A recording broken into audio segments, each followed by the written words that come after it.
Ďakujem veľmi pekne za slovo. Prajem krásny dobrý deň. Ja som veľmi rada, že tu dneska s vami môžem byť.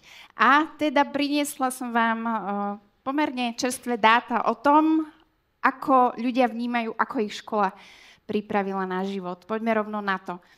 My sme začali tým, že sme si definovali naozaj takú širokú paletu rôznych zručností, ktoré využívame v našom dospelom živote, od takých každodenných, ako napríklad praktické životné zručnosti, varenie, opravovanie vecí, cez rôzne vzťahové zručnosti, až po také špecifickejšie ako digitálne zručnosti, podnikania a základy biznisu.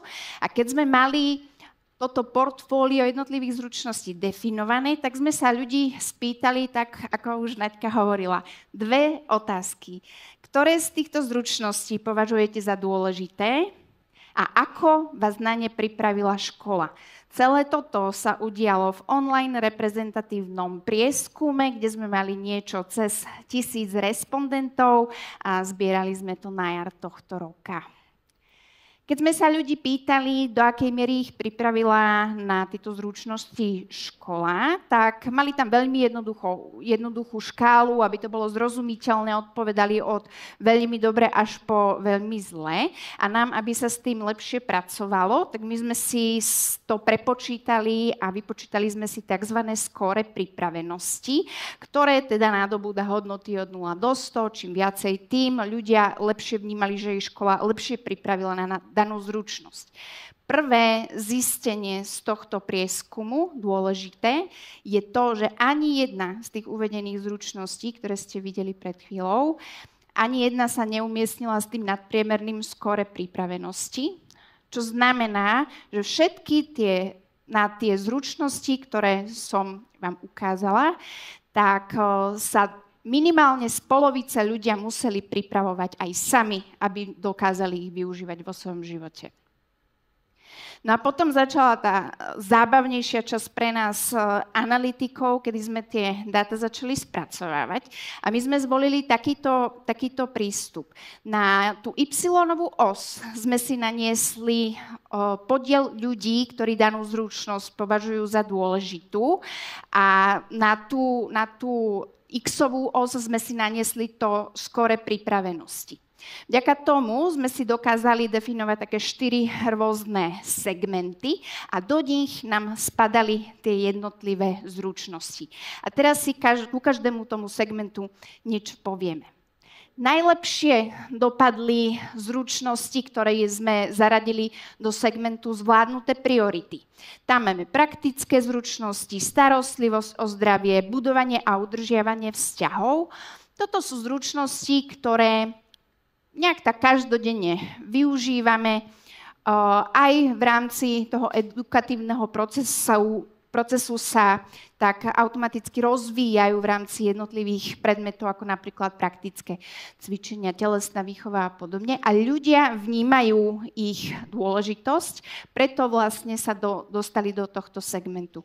Zdôrazním, my sme vlastne ich dali do toho segmentu zvládnuté priority, ale ako som už predtým spomínala, ani jedna z tých zručností nedosiahlo to nadpriemerné skóre pripravenosti. Čiže oni sú síce najlepšie z tých, čo sme merali, ale stále je tam veľký priestor na to, aby to dopadlo lepšie.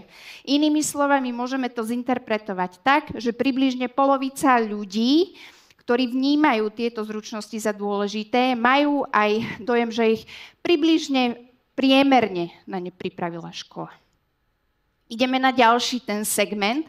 Ten sa líši oproti tomu predošlému v tom, že ľudia majú menej dojem, že sú tie zručnosti dôležité, ale stále majú dojem, že ich aspoň priemerne na ne pripravila škola. To sú tzv. Bonusové kompetencie, kde sme zaradili sebadisciplínu a motiváciu, základné práva občianskeho života a tímovú prácu a komunikáciu.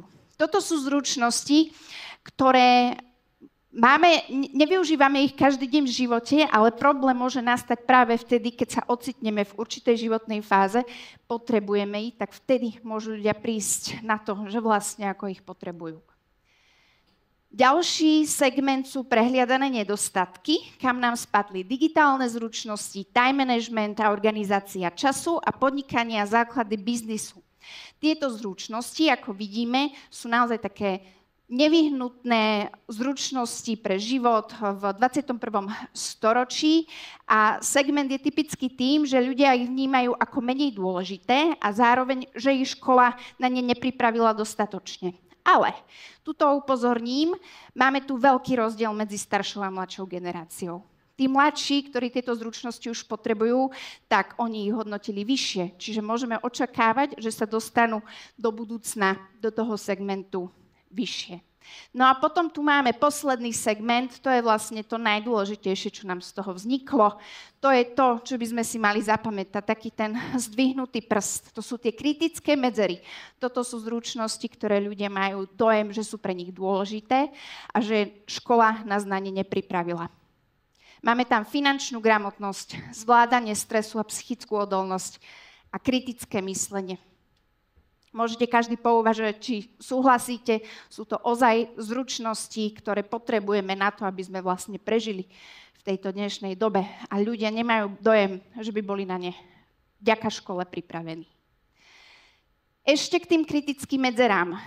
My sme sa pozreli na rôzne rozdiely medzi sociodemografickými skupinami a prišli sme napríklad na zaujímavé rozdiely medzi mužmi a ženami. Ženy častejšie vnímajú, že tie dôležité zručnosti, že ich na ne škola nepripravila dostatočne dobre. Najmä v kritickom myslení a v budovaní a udržiavaní vzťahov. Muži sú trošku spokojnejší. Podobné rozdiely nám vyšli aj pri jednotlivých vekových generáciách. Tu sú najspokojnejší s tým, ako ich na život pripravila škola, najstarší baby boomery. A najmenej spokojní alebo najviac kritickí voči tej škole sú práve mladšie generácie, generácia Z a mileniáli. Tí oproti starším považujú za dôležité a necítia sa byť pripravení ani na praktické životné zručnosti a starostlivosť o zdravie. Posledné zistenie, veľké rozdiely medzi ľuďmi s rôznym stupňom vzdelania. Zaujímavé, najviac kritickí sú práve tí vysokoškolsky vzdelaní, najviac spokojní s tým, ako sú pripravení na život, sú ľudia so základným vzdelaním. To ozaj platí, čím viacej toho vieme, tak tým častejšie si uvedomuje, že vlastne toho veľa nevieme. Zhrniem, prečo sú dôležité tie kritické medzery. Sú to zručnosti, ktoré sú najviac nevyhnutné na to, aby sme dokázali prežiť v tomto svete a ľudia ich vnímajú ako najväčšiu slabinu edukatívneho procesu. Ich absencia totiž môže viesť k vážnym životným krízam a my si musíme uvedomiť, že to nie je problém len jednotlivcov, ale je to problém, týka sa to celej spoločnosti. Ďakujem vám veľmi pekne za pozornosť. Toto je moje meno. Budem rada, ak sa spojíme napríklad na LinkedIne, alebo tuto máte QR kódik. Píšem pre NMS pravidelne newsletter, ktorý vydávame raz mesačne a tam uverejňujeme také najzaujímavejšie prieskumy, ktoré sme urobili. Ďakujem veľmi pekne.